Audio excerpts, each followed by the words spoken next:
Bueno, pues antes que nada, buenas noches. Vamos a continuar y pues bueno, sí es un tema controvertido, pero vamos a ver qué tenemos en la literatura acerca de este tema, que es la terapia endocrina en cáncer de mama HER2 no positivo. Y pues bueno, si bien es cierto que ya sabemos hasta ahora que aquellas pacientes que expresan receptores hormonales debemos considerar la terapia endocrina adyuvante sin importar la edad, el estado ganglionar o si requiere o no tratamiento con quimioterapia. Es importante que mencionemos que existen ciertos tumores en menor porcentaje, pero que sí los llegamos a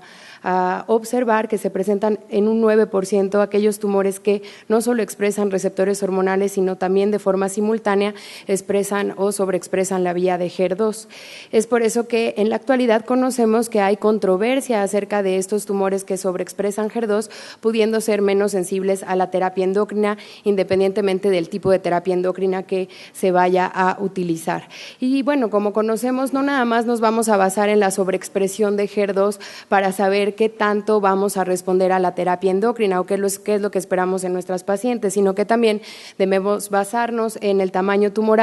y en algunos otros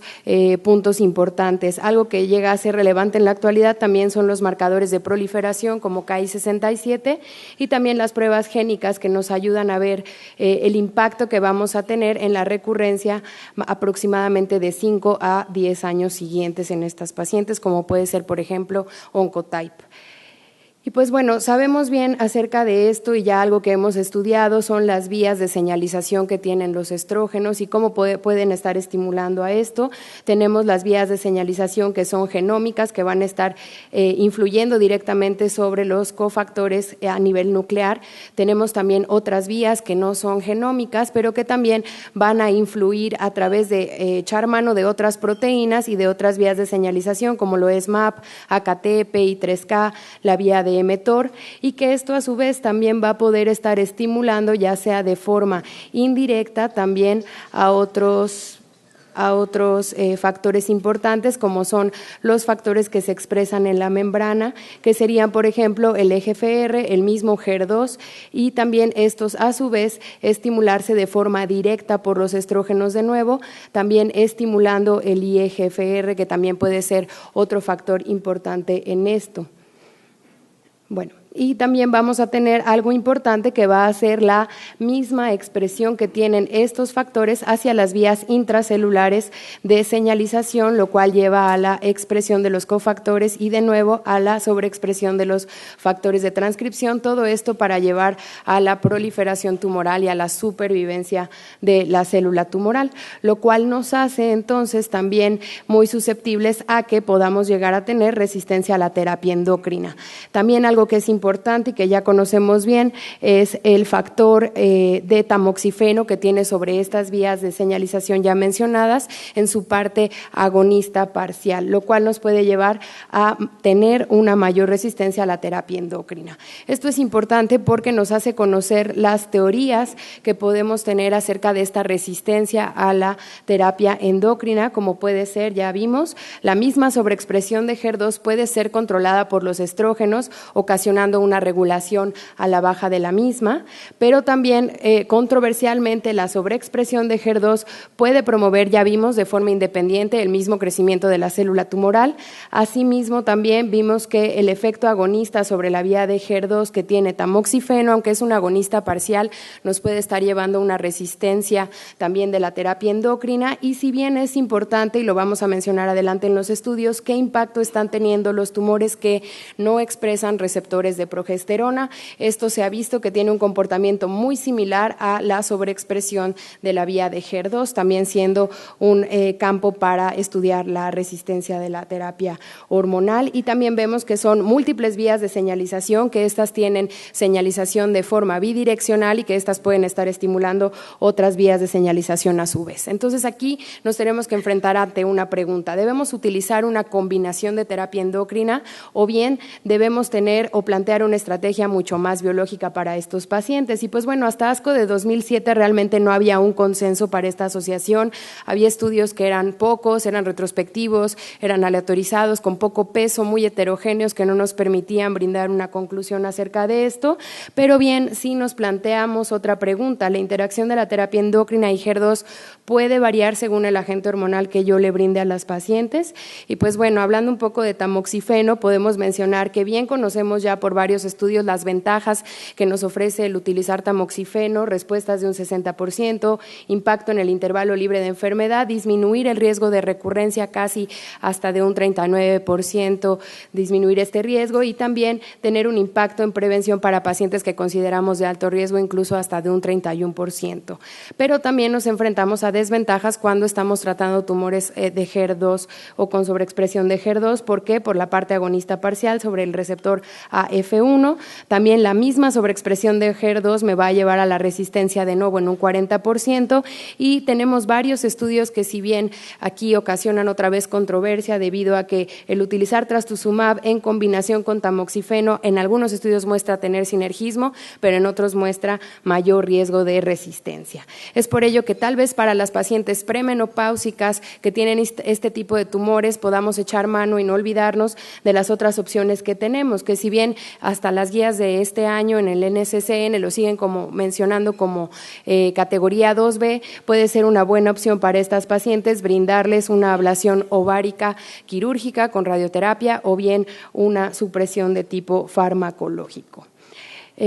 Por eso vale la pena que mencionemos un metaanálisis. Este metaanálisis, por ejemplo, lo que intenta hacer es un consenso y ver si realmente la sobreexpresión de HER2 tiene una respuesta, un impacto en la respuesta del tratamiento con terapia endocrina. Se hicieron 15 estudios. Si ven, la gran mayoría eran receptores de estrógeno positivo, otro tanto importante también de progesterona positivo y pues bueno, se confirma que sí hay una correlación con la positividad de HER2 y la falla a tratamiento, sin importar el tipo de terapia utilizada, porque bien se divide en dos grupos, el grupo de estudios que había utilizado tamoxifeno y el otro grupo de estudios que no había utilizado tamoxifeno, que la gran mayoría había utilizado los inhibidores de la aromatasa. Y aquí se ve que, pues bueno, otra vez nos planteamos una controversia, sí hay mejores respuestas, pero aquí únicamente se ve que las tasas de respuesta son más prolongadas, lo cual nos vuelve a confirmar que el pronóstico está dado también por la sobreexpresión de HER2, el cual sigue confirmando un mal pronóstico. Y si bien aquí lo podemos ver como los HER2 negativos tienen una mejor respuesta para tamoxifeno, en el otro grupo, aunque son grupos muy heterogéneos que incluso no cumplen con la prueba de heterogeneidad de forma estadísticamente significativa, podemos ver que hay una tendencia hacia tener respuestas con mayor duración. Es por eso que entonces podemos plantearnos lo siguiente. Ya vimos que no utilizar terapia endocrina en estos tumores definitivamente no es una opción, pero sí el utilizar inhibidores de la aromatasa podría ser óptimo para estos tumores, específicamente también los que sobreexpresan HER2 y también los que tienen receptores de progesterona negativo. El combinar terapias endocrinas no solamente con anti-HER, ya sea trastuzumab, sino también podríamos incluir la lapatinib como un inhibidor dual y también que habrá de utilizar antiestrógenos puros como fulvestrant y otras opciones nuevas terapéuticas que no podemos dejar atrás. En el contexto del tratamiento adyuvante en pacientes postmenopáusicas debemos mencionar dos estudios que si bien hacen un subanálisis también de según las características de los receptores y la expresión de HER2, podemos ver en el primero que es Big One que les quiero presentar, pues bueno, vuelven a ver cómo sí hay un impacto del HER2 sobre el intervalo libre de enfermedad y únicamente podemos ver que sí hay una tendencia de beneficio en el intervalo libre de enfermedad en el grupo que utiliza letrozol sobre el grupo que utiliza tamoxifeno, pero no obstante sin importar el estado de HER2 ni siquiera tampoco el estado de los receptores de progesterona, pero se vuelve a confirmar que hay menores tasas de respuesta para este tipo de tumores que sobreexpresan HER2 y receptores de progesterona negativos tratándose con tamoxifeno. Es por eso que también se vuelve a hacer otro estudio y aquí tenemos otro que es el ATTACK que compara otra vez un inhibidor de la aromatasa con tamoxifeno tamoxifeno, en este caso se utiliza anastrozol, se vuelve a confirmar que hay un impacto también en el grupo tratado con anastrozol, pero hay un menor impacto también en el grupo que utiliza tamoxifeno y también en el grupo que utiliza la combinación de tamoxifeno con anastrozol, específicamente hablando de aquellos tumores que tenían receptores de progesterona negativo. Es por eso que vemos que anastrozol sí aquí en este estudio tiene un impacto importante, aunque es una diferencia marginal de un 1%, pero sí podemos ver cómo tiene una tendencia a menor tasa de recurrencia para aquellos tumores que no expresaban receptores de progesterona o bien que eran receptores de progesterona negativo en un seguimiento a 68 meses. Pero es importante mencionarlo porque aunque no podemos extrapolar todavía estos resultados, sí nos ofrecen nuevas hipótesis para continuar el estudio de estos tumores de forma un poco más específica. Es por eso que hay dos nuevos estudios que también quisiera mencionar, que son ya en el contexto del tratamiento para enfermedad metastásica, tratando de combinar estos inhibidores de aromatasa, obviamente en enfermas de tipo postmenopáusico, y ya agregar una terapia anti-HER como sería el caso de trastuzumab. Es por eso que aquí vemos que en este estudio en donde se comparan estos dos grupos, podemos ver cómo hay un impacto desde las tasas de respuesta de un 20.3%, el beneficio clínico desde respuestas completas, respuestas parciales, enfermedad estable a 6 meses, teniendo un 42.7% y también teniendo un impacto que no fue estadísticamente significativo, pero sí mostró una diferencia de un 28.5 meses contra 23.9 meses, una diferencia de 4.6 meses para esto, teniendo el mayor impacto en este estudio para el intervalo libre de enfermedad, en donde vemos que el grupo en donde se utilizó terapia combinada tuvo un periodo libre de enfermedad de 4.8 meses contra 2.4 meses, como lo podemos ver en esta gráfica. Y también tenemos otro estudio que es importante, en donde se utiliza de nuevo un inhibidor de la aromatasa, que es letrozol, y también se utiliza la terapia anti-HER, aquí utilizando el inhibidor dual, que sería lapatinib, el cual pues se pretendía que tuviera mejores respuestas por ser un inhibidor dual, no solamente de los tirosinquinasa, los receptores tirosinquinasa, sino también de GFR. Y aquí es donde podemos ver que también, pues bueno, se incluyen pacientes con cáncer de mama metastásico. Es importante que tomemos en cuenta qué tipo de pacientes se incluyeron en estos estudios. Se incluyen pacientes que tienen enfermedad metastásica, generalmente de predominio en hueso, de predominio también en tejidos blandos y que obviamente pueden llegar a tener enfermedad visceral, pero que no ponen en riesgo la vida de la paciente, o bien que era enfermedad visceral no sintomática. Aquí vean cómo también podemos tener un impacto de lapatinib junto con el letrozol en la progresión, en donde vemos que hay un 8.2 meses contra 3 meses del grupo que únicamente utilizó letrozol, y el beneficio clínico también siempre fue mayor desde las tasas de respuesta completas, parciales e incluso también que no fue estadísticamente significativo. Aquí se abre un brazo para los tumores HER2 negativos, en donde no hubo ningún impacto, y en donde sí hubo un impacto o alguna diferencia fue para aquellos tumores en donde no tenían receptores de progesterona.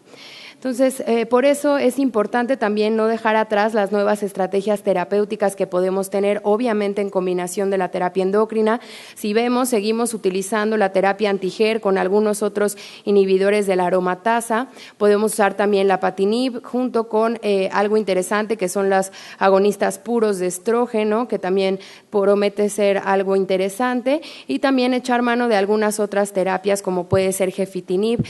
con el afán de bloquear toda la cascada de vía de señalización a nivel intracelular. También es importante que veamos los inhibidores de mTOR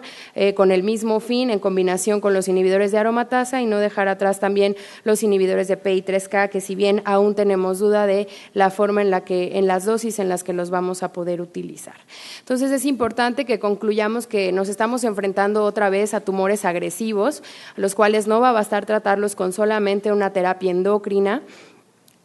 no todos van a responder a esta terapia endocrina, y si bien los que lo hacen eventualmente van a ser tumores resistentes, el estado de GER no debe limitar las opciones terapéuticas para cada paciente de forma específica, aunque bien sí nos puede guiar acerca de escoger una mejor opción terapéutica para nuestra paciente, siempre y cuando tomemos en cuenta no solo las características de las pacientes, sino el estado actual de la enfermedad, el beneficio que nosotros vamos a brindar con el tratamiento y si los efectos adversos van a poder permitir que la paciente se adhiera a este tratamiento. Y bueno, algo que es importante es que hay que esperar los resultados de los estudios que están en marcha, estudios fase 2, que van a ser estudios interesantes y que muy probablemente puedan tener un impacto real como una nueva estrategia terapéutica para las pacientes.